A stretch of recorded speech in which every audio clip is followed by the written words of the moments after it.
ఈ రెండింటిని తీసుకెళ్ళి శకు అత్తయ్యకి ఇచ్చేసిరా.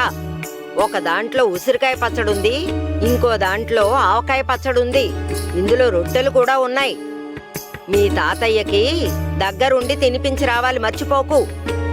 వెళ్లేదారిలో గంతులేస్తూ వెళ్లకు, నిదానంగా వెళ్ళు. అర్థమైందా? బాగా అర్థమైంది.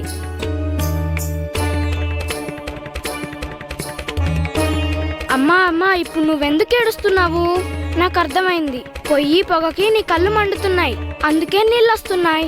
ఏమైందమ్మా, చెప్పమ్మా. అమ్మా ఆగమ్మా, ఆగమ్మా. ఆగో. ఏమైంది బామ్మా?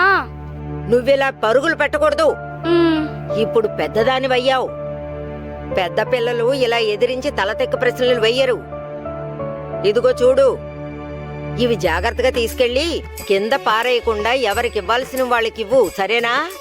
పొలంలో దిష్టి బొమ్మలాగా ఎక్కడుంటే అక్కడే ఉండిపోకు. సరే బామ్మా. శకు అత్తయ్య ఇంటికి వెళ్తున్నావు కదా, మర్చిపోకుండా మహాజన్ మావ ఇంటికి కూడా వెళ్ళు.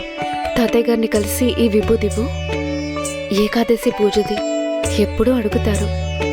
ఇదిగో త్వరగా తిరిగొచ్చేసేయ్. తీసుకో. ఇవ్వండి.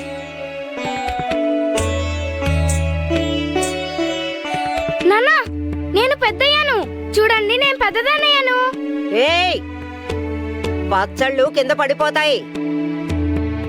నేను పెద్దదాన్నయ్యాను. అయ్యో శివప్ప, పొలానికి వెళ్ళాలనుకుంటాను.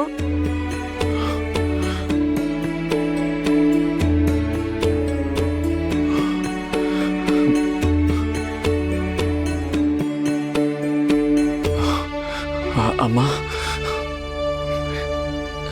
తనక నువ్వు పెళ్లి చేద్దామని అంటున్నావు.